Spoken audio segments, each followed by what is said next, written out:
Success मंत्रा पर आप सभी लोगों का हार्दिक स्वागत है दोस्तों। आज का जो अपना टॉपिक रहने वाला है वो गुप्त वंश का एक महान राजा के बारे में आज अपन बात करने वाले हैं।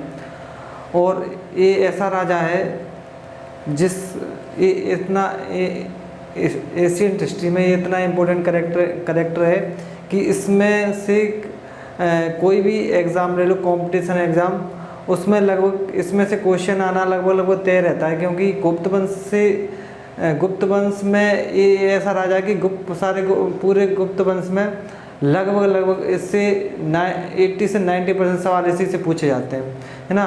तो आज जो राजा के बारे में बात करने वाले हैं वो समुद्रगुप्त के बारे में बात करने वाले हैं। और ये जो गुप्त वंश का 4th नंबर का राजा है, 4th नंबर का सम्राट है, इसके बारे में अपन अध्ययन करने वाले हैं ना। तो ये किसका उत्तराधिकारी था? ये चंद्रगुप्त प्रथम का उत्तराधिकारी था। चंद्रगुप्त प्रथम का ये क्या था? उत्तराधिकारी था। चंद्रगुप्त का जो टाइम पीरियड रहा है वो 350 रहा है, लेकिन अब नेक्स्ट राजा जो आया है वो कौन है? समुद्रगुप्त। समुद्रगुप्त का जो टाइम पीरियड है वो 350 से 375 ईस्वी रहा है ना। समुद्रगुप्त का जो टाइम पीरियड है वो 350 से 375 ईस्वी रहा है। सबसे पहले तो ये गुप्त साम्राज्य का सर्वाधिक विस्तार इसी के समय हुआ, है ना। ये गुप्त राजा था, एक महान गुप्त राजा था। इसी के समय गुप्त साम्राज्य का सर्वाधिक विस्तार हुआ है, ठीक है। इसको ऋद्धपुर अभिलेख में इसको तदपाद परिग्रहित कहा गया है ना।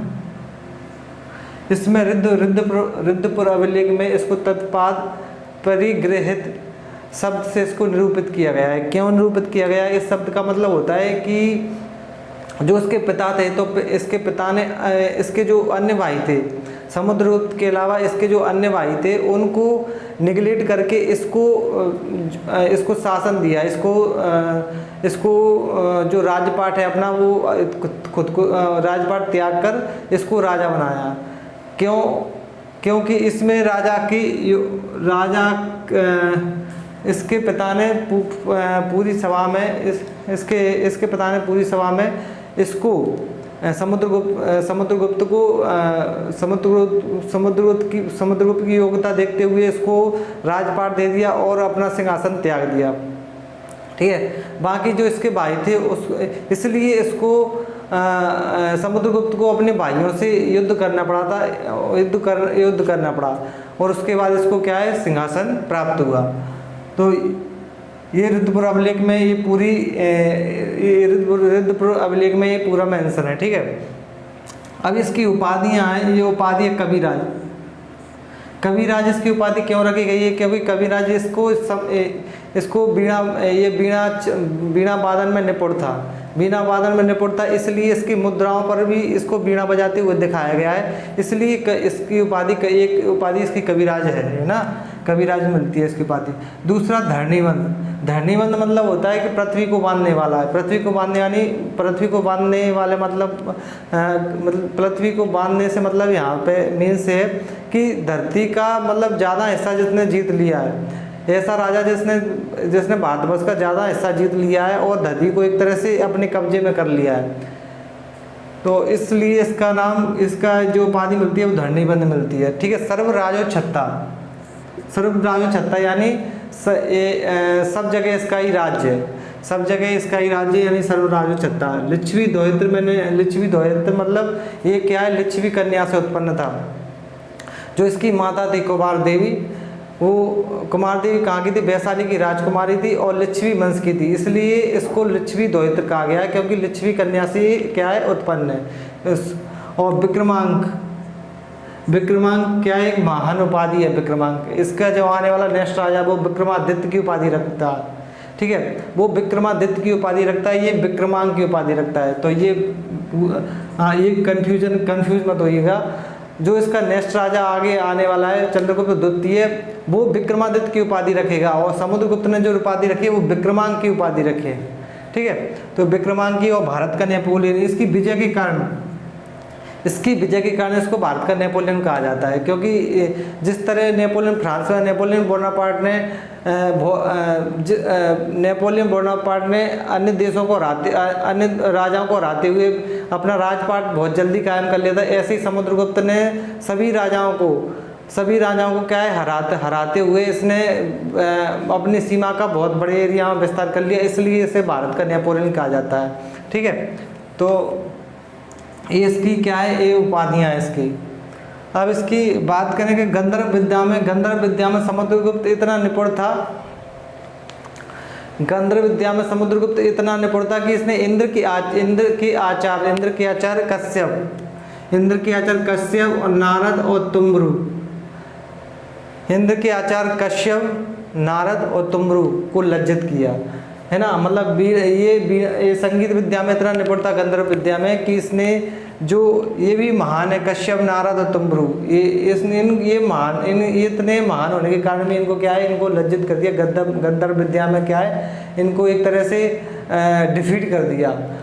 तो इसलिए इसको, ठीक है, इसमें चौथा इसके बारे में मिलता है एरण अभिलेख से। एरण कहाँ पे, एरण दोस्तों कहाँ पे, एरण सागर में है, अगर एमपी में सिचुएटेड है, सागर डिस्ट्रिक्ट में, है ना।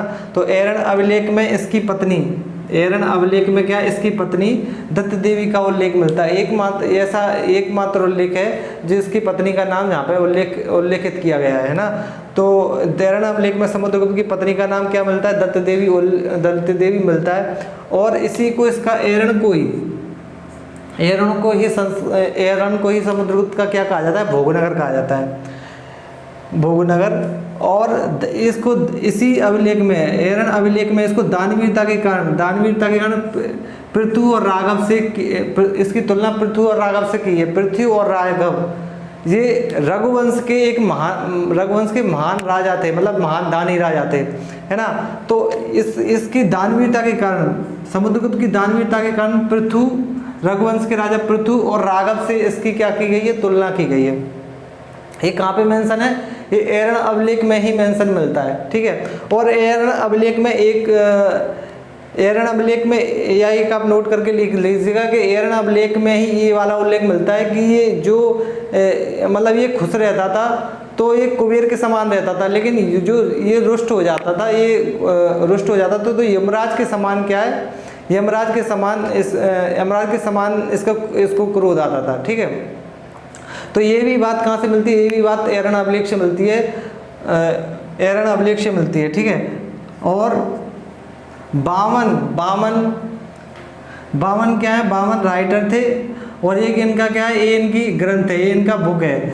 बावन के काव्यालंकार सूत्र में ये पूरा है, काव्यालंकार सूत्र, ठीक है, ये एक ही वर्ड है पूरा। काव्यालंकार सूत्र में समुद्रगुप्त का नाम क्या मिलता है, चंद्र प्रकाश। जो बामन का काव्यालंकार सूत्र है, यानी ये राइटर है, ये ऑथर है, ये इसका बुक है, ये ग्रंथ है ना। तो बामन के काव्यालंकार सूत्र में समुद्रगुप्त का नाम क्या मिलता है, चंद्र प्रकाश मिलता है। और इसने एक ग्रंथ की भी रचना की है। किसने, समुद्रगुप्त ने एक ग्रंथ की भी रचना की है, उसका नाम क्या है, कृष्ण चरित्र। उसका नाम क्या मिलता है दोस्तों, कृष्ण चरित्र उसका नाम मिलता है। ये किसके द्वारा लिखा गया है, ये कृष्ण चरित्र जो लिखा गया है, ये बुक जो लिखी गई है वो किसके द्वारा लिखी गई है, वो भी समुद्रगुप्त के द्वारा ही लिखी गई है ना। तो इसने कौन से ग्रंथ की रचना की, कृष्ण चरित्र नामक ग्रंथ की रचना की। इसकी गरुड़ मुद्राओं पर इसे 100 युद्धों का विजेता बताया गया है। कौन सी, इसकी गरुड़ जो मुद्रा है, इसने 6 प्रकार की मुद्राएं चलाई थी, 6 प्रकार की, उसमें से गरुड़ मुद्रा एक है। गरुड़ मुद्राओं में इसको 100 युद्धों का क्या बताया गया है, विजेता बताया गया है। इसको क्या बताया गया है, गरुड़ मुद्राओं में 100 युद्धों का विजेता बताया गया है। और चीनी स्त्रोत में ये इतना महान राजा था कि चीनी स्त्रोतों में ये बताया गया है, कि मेघवर्मन जो श्रीलंका के राजा थे, मेघवर्मन, जब ये शासन कर रहा था इस टाइम पीरियड पे ये भारत का राजा था, और श्रीलंका के राजा कौन थे, मेघवर्मन। तो मेघवर्मन श्रीलंका के राजा ने क्या है, इससे परमिशन मांगी थी बोध गया में मंदिर निर्माण करने की। बोध गया में क्या है, मंदिर निर्माण करने के लिए परमिशन किससे ले रहा है श्रीलंका का राजा? समुद्रगुप्त से।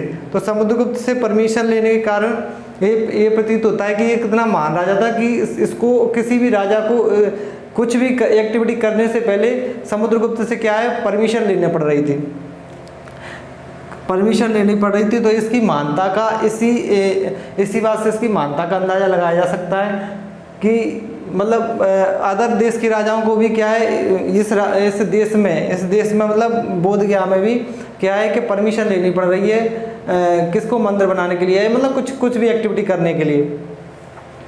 तो ये और इसका जो उल्लेख किया है 7वीं सदी में जब ह्वेनसांग आया है, हर्षवर्धन के समय जब ह्वेनसांग 7वीं सदी में आया है, तब भी इस बात का ही उसने जिक्र किया हुआ है अपने ग्रंथों में, है ना। तो आज का टॉपिक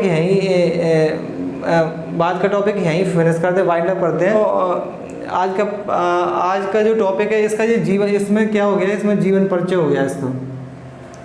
आज का टॉपिक है, इसमें क्या है, इसका जीवन बेसिक परिचय हो गया, जीवन परिचय हो गया। और हर एक जो लाइन है लिखी हुई है ये बोर्ड पे, ये काफ़ी इंपॉर्टेंट है, अपने आप में एक क्वेश्चन है ना, अपने आप में एक क्वेश्चन क्रिएट करती है और कई परीक्षाओं में, कई एग्जामों में एक किसी न किसी रूप में पूछी गई भी है। इसलिए इसका आप ध्यान रखना, ये नोट भी कर लेना, है ना। आप ये जो बोर्ड पे मैंने लिखा हुआ है उसको आप क्या है, नोट भी करते चलना, है ना। तो आज के लिए इतना ही। कल इसका जो नेक्स्ट वीडियो आएगी उसमें समुद्रगुप्त की विजयों के बारे में वर्णन किया जाएगा और कितने प्रकार की करेंसी इसने चलाई है, आदि बातों पर बात की जाएगी, है ना। तो आज के लिए बस इतना ही। अगर वीडियो अच्छी लगे तो please like share and subscribe जरूर करिएगा। Thank you very much.